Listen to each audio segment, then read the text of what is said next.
आरक्षण विरोधी है, समाज विरोधी है और संविधान विरोधी है। आप लोग इस सरकार को, चाहे वो नीतीश की सरकार हो या भाजपा की सरकार हो या जो भी सरकार हो, उसको हम लोग उसको बायकॉट करेंगे, उसको वोट नहीं करेंगे।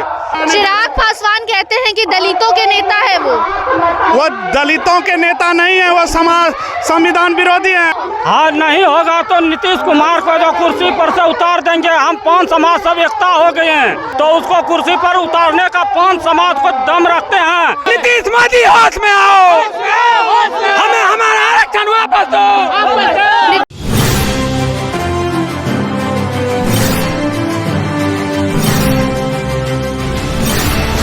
नमस्कार, स्टार टीवी बिहार देख रहे हैं आप और मैं आपके साथ वंदना। देखिए, अभी हम मौजूद हैं भागलपुर में और यहाँ पर चारों तरफ एक ही गूंज सुनाई दे रही है कि हम पान हैं और हमें अपना हक चाहिए। अगर नीतीश कुमार ने ये हक नहीं दिया, नीतीश कुमार ने इनकी मांग नहीं सुनी तो फिर 2025 में होगा खेल। यहाँ पर जो लोग मौजूद हैं, भागलपुर के ड्योरी मैदान को भर दिया गया है। मंच पर आईपी गुप्ता जो है वो भाषण दे रहे हैं और यहाँ जो लोग हैं उनसे हम जानेंगे कि उनकी क्या कुछ मांग है और वो क्या करेंगे 2025 में, जिससे नीतीश कुमार का पूरा खेल बिगड़ जाएगा। आइए चलिए बात करते हैं। क्या नाम है? नवीन कुमार। क्या लग रहा है, मांग सुनी जाएगी? जी जी, जरूर बात सुनी जाएगी। हम लोग इतना संख्या में यहाँ पे आए हुए हैं तो हम लोग का जरूर बात सुनी जाएगी। क्या लग रहा है, मांग सुनी जाएगी? ऊपर तक आवाज जाएगी? आवाज आपकी नहीं आ रही है। आपकी आवाज ऊपर तक जाएगी, पटना तक एकदम जाना चाहिए। मैं आपके माध्यम से बिहार सरकार को यह आगाह करना चाहता हूं कि आज देश को आज़ाद हुए 77 साल हो गए और ये संविधान में ये नियम है कि जो समाज आर्थिक रूप से पिछड़ा हुआ है, राजनीतिक रूप से पिछड़ा हुआ है, शैक्षणिक रूप से पिछड़ा हुआ है, उसको समाज का मुख्य धारा में लाने के लिए उसको आरक्षण मिलनी चाहिए। और जो सरकार ये बात नहीं मानती है तो वो आरक्षण विरोधी है, समाज विरोधी है और संविधान विरोधी है। आप लोगों को तो आरक्षण देकर छीन लिया गया। हाँ, तो वही तो मैं कहना चाह रहा हूँ कि वो संविधान विरोधी सरकार है। आज यहाँ आप देख रहे हैं कि हमारे समाज में आज कितना उबाल है, जो युवाओं में जोश है। जब तक अगर हमारे समाज को, जो हमारा संविधान दाता ने हमको जो अधिकार दिया है, अगर वह नहीं देता है तो हम उसको दिखा देंगे और पूरी जोर से। सिर्फ यही बिहार में नहीं, बिहार, झारखंड, बंगाल, उड़ीसा, जहां भी हमारे समाज के लोग हैं, इस सरकार को, चाहे वो नीतीश की सरकार हो या भाजपा की सरकार हो या जो भी सरकार हो, उसको हम लोग उसको बायकॉट करेंगे, उसको वोट नहीं करेंगे।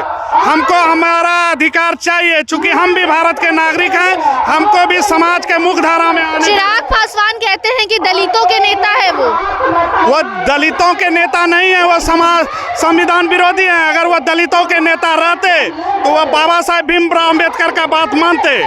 और जो संविधान में ये हक दिया गया है कि जो समाज आर्थिक रूप से पिछड़ा है, राजनीतिक से पिछड़ा है, आज आज़ादी के 77 वर्ष हो गए, लेकिन हमारे समाज से आज तक एक भी विधायक, MP, MLA नहीं हुए। उनको क्या ये पता नहीं है? उनके पिताजी या राजनीति करते करते चले गए। आज वो दलितों का कैसे नेता हो सकते हैं? क्या लगता है कि आईपी गुप्ता जो मांग कर रहे हैं पूरा होगा? हाँ, पूरा होगा। नहीं होगा तो? हाँ, नहीं होगा तो नीतीश कुमार को जो कुर्सी पर से उतार देंगे। हम 5 समाज सब एकता हो गए हैं। हम सबको जो किसी के नींबू की रस के ले लेता है और चखला फेंक देता है, उसी मेरा 5 समाज को आज समझ लिया है, कीड़ा मकोड़ा के तरह। लेकिन मैं आज 5 समाज सब एकता होंगे। ये जिस ब्राह्मण ने अगर पूजा करता है वही ब्राह्मण ने श्राद्ध करता है। अगर हम कुर्सी पर बैठाएं तो उसको कुर्सी पर उतारने का 5 समाज को दम रखते हैं। एकता हो गए, 5 समाज जिंदाबाद। ये नहीं ना करेंगे कि वोट के एक दिन पहले नोट बांटा जाएगा और आईपी गुप्ता को भूल जाएंगे?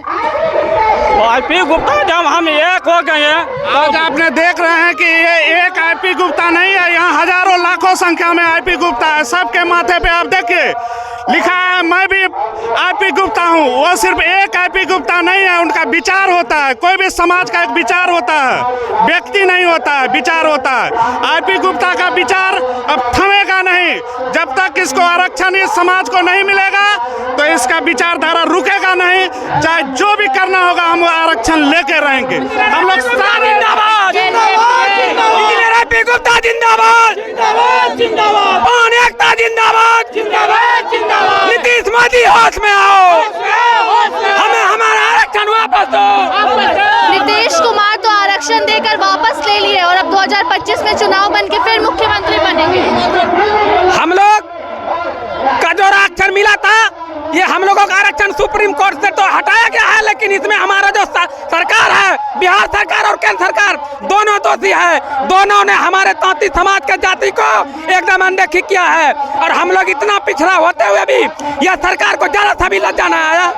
देख करके हम लोगों का थाली में भोजन दे करके छीन लिया गया है। हम लोग उसका एकता के बल पर इंजीनियर आईपी गुप्ता के नेतृत्व में यह सरकार का गद्दी छीनेंगे और हम लोग सड़क से सांसद तक उनके सरकार के हमें नीतीश और मोदी के विरोध में रहेंगे। जो हमें आरक्षण दिलाएगा उसका सरकार बनेगा, नहीं तो पान समाज का सरकार बनेगा केंद्र में और राज्य में। इंजीनियर आईपी गुप्ता जिंदाबाद। मैं स्टार बिहार न्यूज का नमस्कार करता हूं। मैं विजय कुमार पान खगड़िया डिस्ट्रिक्ट से आया हूं, जिला उपाध्यक्ष हूं। मैं इसीलिए आया हूं, मैं अपने आरक्षण के लिए आया हूं और पूरे पान समाज इकट्ठा हो रहा है। आरक्षण के लिए लगातार कई दिनों से ये रैली की जा रही है, आंदोलन चल रहा है, पटना में भी इसकी चर्चा हो रही है। तो क्या लग रहा है, सरकार देगी आरक्षण जो छीन चुकी है पहले? यदि सरकार मेरा आरक्षण दे देगा तो मैं उसका साथ रहूंगा। नहीं दिया तो पूरे बिहार में है 240 विधानसभा का चुनाव लड़ूंगा। उसके विरोध में मैं दिल्ली तक जाऊंगा। आरक्षण के लिए मैं गोली गाठा सब खाऊंगा। बगैर आरक्षण का मैं दम नहीं तोड़ूंगा। आरक्षण नहीं दिया नीतीश कुमार तो पूरे बिहार में 240 विधानसभा कैंडिडेट उतारूंगा और मैं खुद आकर कल्ला उतरूंगा लड़ने के लिए। चलिए देखिए, आईपी गुप्ता के नेतृत्व में लगातार बिहार के अलग अलग जिलों में, अलग अलग कोनों में, हर एक कोने में जितने भी पान समाज के लोग हैं उनको जगाया जा रहा है और अब बिहार का पान समाज जाग चुका है और वो ये कह रहा है कि अगर उनकी मांग नहीं सुनी जाती है तो फिर नीतीश कुमार के साथ बुरा होगा, गद्दी से उखाड़ कर उन्हें फेंक डालेंगे। बाकी आगे उस पर आपकी क्या राय है कमेंट सेक्शन में जरूर बताइए। देखते रहिए स्टार टीवी बिहार। धन्यवाद।